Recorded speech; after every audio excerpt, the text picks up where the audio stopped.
a un metabolismo sin oxígeno. El cuerpo se adapta a las necesidades. Si yo no tengo oxígeno, pues algo tengo que hacer para protegerme. Pues empiezo a empezar un metabolismo anaerobio. Y ahorita vamos a ver todas las complicaciones de esto. El tiempo de choque es la vida del paciente, ¿sí? No nos podemos tardar tanto, no podemos irnos, ¿sí? Tenemos residentes, por ejemplo, tengo residentes que está el paciente chocado y está prefiriendo pasar visita a una colecistitis, ¿no? O está el paciente chocado y está prefiriendo pasarle visita a un pie diabético. Y no es porque no sea importante, pero el choque es la esencia de urgencias. Un paciente en choque, llámese choque de trauma, choque de lo que ustedes quieran, es la esencia de una especialidad de urgencias, de un diplomado de urgencias. Y eso es para lo que nos vamos a preparar. A mí no me interesa, pues ponle buscapina a la cola y con eso le va a quitar el dolor. Con lo que le quiten el dolor va a tener. Pero en este caso no. ¿Ok? ¿Cómo se clasifica el choque? Bueno, el choque se clasifica en 4 tipos. ¿Ok? Hipovolémico, cardiogénico, obstructivo y el distributivo. Y están a decir, pero me hace falta otros, ¿no? El séptico, ¿dónde está? Y el medular, ¿dónde está? Pues se consideran distributivos. ¿Ok? Ahorita vamos a ver por qué se considera distributivo. Por eso es que el choque se clasifica en 4. Que es correcto que lo clasifiquen en 5, puede ser, pero al final de cuentas la clasificación más actual es 4 choques. ¿Por qué es importante? ¿Se acuerdan que vimos la pregunta de resistencias y gasto cardíaco? ¿Okay? Estos 3, hipovolémico, cardiogénico, obstructivo, el gasto cardíaco va a estar abajo y las resistencias altas. ¿Por qué?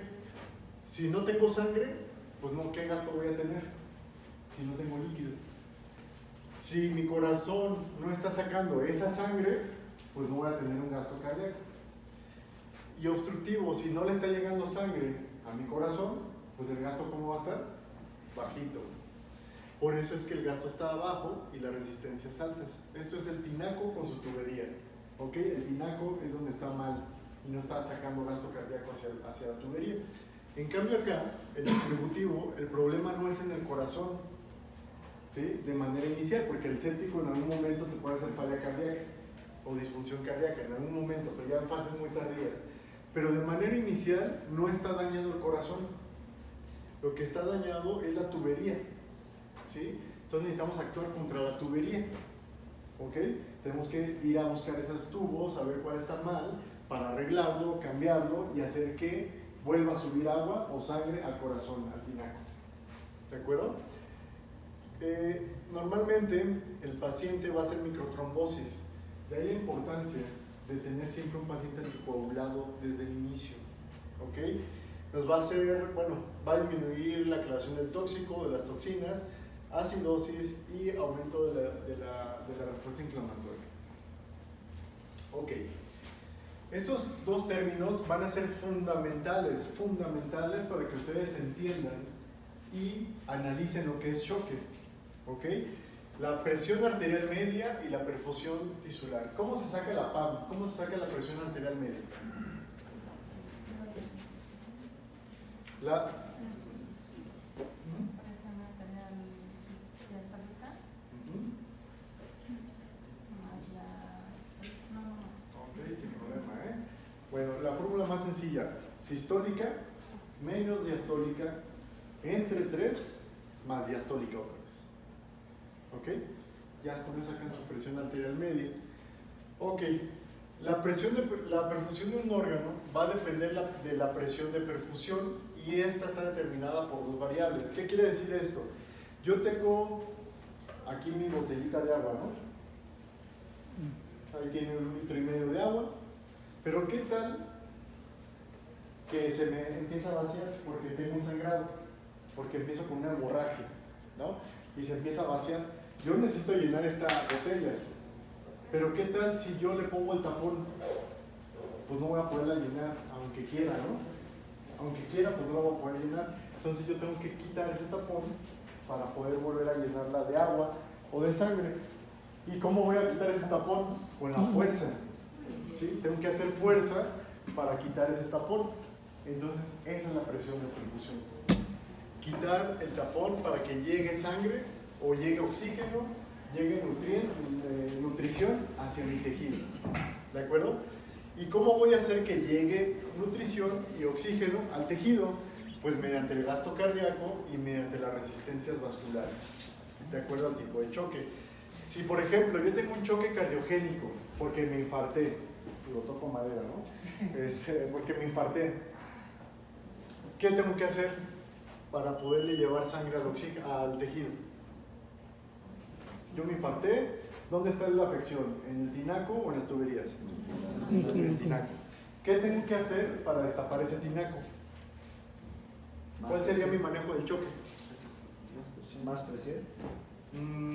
Sí, pero aparte, ¿qué sería lo que yo tendría que hacer para arreglar ese choque? Le voy a dar fuerza. ¿Cómo le voy a dar fuerza?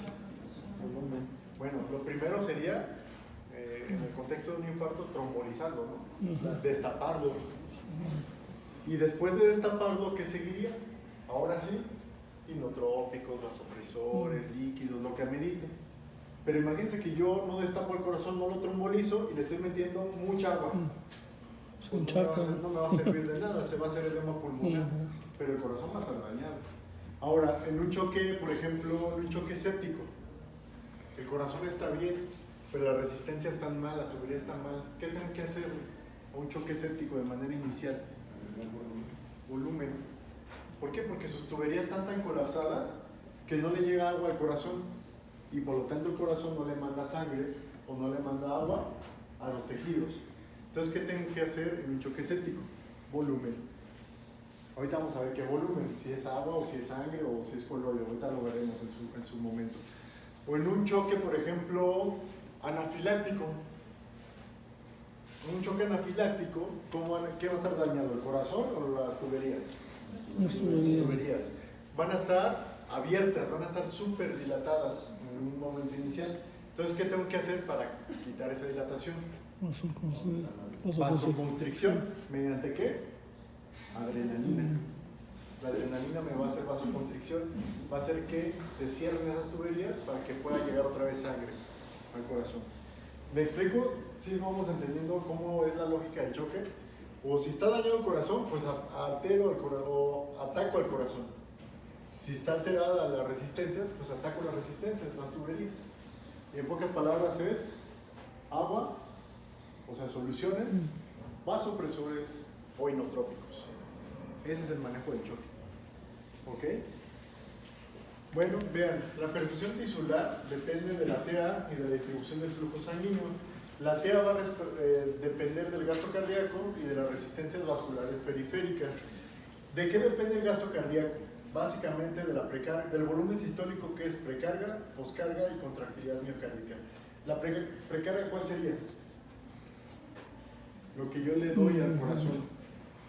Si no tengo sangre que llegue al corazón, pues por más corazón que yo tenga, pues no me va a aventar nada. ¿Qué es la poscarga? Lo que sale del corazón, del ventrículo.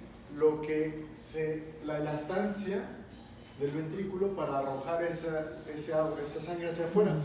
Pero ¿qué tal si estoy infartado? Pues el corazón va a estar tan débil que ahí se va a encharcar y por eso hace el edema de pulmón. ¿Ok? Y la contractilidad miocárdica, pues es la fuerza con la que yo aprieto. Y a lo mejor aquí va a requerir inotrópico, dobutamina, por ejemplo. ¿Sí?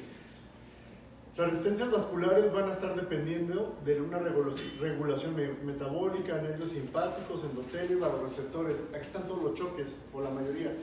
¿Aquí qué tipo de choque encontrarían ustedes? Cardiogénico principalmente. Regulación metabólica. Séptico.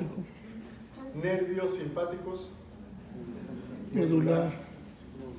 Endotelio y vasoreceptores. Bueno, endotelio. Hipovolémico. Hipovolémico y vasoreceptores. Anafiláctico. ¿Ok?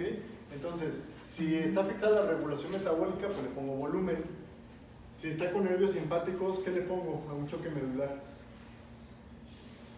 ¿Cuál es el tratamiento del choque medular? El esquema de nazis. Eso, lo que quería que me contestara. ¿Esteroide, sí o no? ¿Quién dice que sí? Bueno, ahorita vamos a ver que el esteroide está contraindicado totalmente ya. ¿Ok? Endotelio, pues si es hipovolímico sangre, y vasoreceptores, pues la adrenalina. ¿Ok? Todos los pacientes van a desarrollar respuesta inflamatoria. Todos. Llámese choque, el que sea. Luego llega un paciente con un choque medular, le toman laboratorios y tiene 25,000 leucos. Y me ha tocado que algún residente dice, está séptico. Oye, ¿cómo va a estar séptico? Se acaba de chocar. Ahorita lo acaban de atropellar, no creo que en 15 minutos se haya infectado. ¿Que en algún momento sí se puede infectar? Pues sí, pero no en el momento. ¿Ok? Va a haber liberación de renina, vasopresina, prostaglandinas, tratando de recuperar la presión, y va a haber una microtrombosis a nivel de la microcirculación. Bueno, la hipoxia tisular va a activar el metabolismo anaerobio. Cuando ya no hay aire, cuando ya no hay oxígeno, pues el mismo cuerpo dice, pues algo tengo que hacer para aportar oxígeno. Entonces yo empiezo a fabricar, ¿han visto las bacterias anaerobias a lo que huelen? Bueno, han tenido esa oportunidad de oler, ¿no? Ese es lo anaerobio. Entonces es una fuente alternativa de energía. Es producida sin el uso de oxígeno, es el sistema de energía de reserva del cuerpo, utiliza grasa. Ahora imagínense, esto es bien importante. Sí, vemos una publicación del Facebook, ¿no?, que pusimos de la nutrición de pancreatitis. Ok, los pacientes se tienen que nutrir todos o la mayoría desde el inicio, llámese por boca, por vía enteral o por vía parenteral, pero yo tengo que darles de comer desde el inicio a un paciente con urgencias. Luego tenemos 8 días al paciente ahí sentadito en la silla de metal sin comer. ¿Y por qué no come? Pues es que tiene dolor. Pues quítale el dolor. ¿Por qué no come? Es que tiene náuseas. Pues quítale las náuseas. ¿Ok? Pero hay que darles de comer.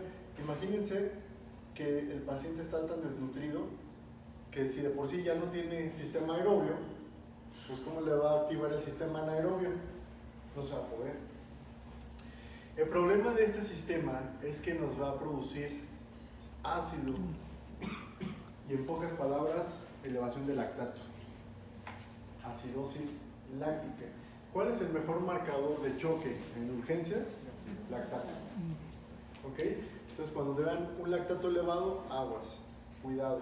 Es porque ya se activó este sistema y algo no estamos haciendo nosotros bien.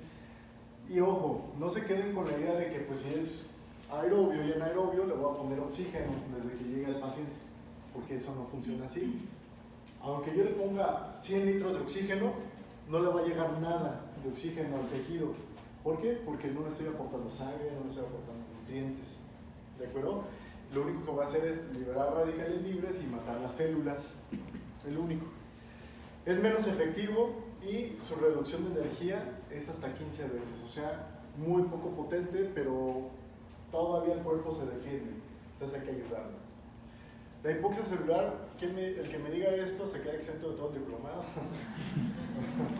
El ciclo de Krebs, ¿no? El famoso ciclo de Krebs. ¿Quiénes son las primeras en alterarse en un metabolismo anaerobio? Las mitocondrias.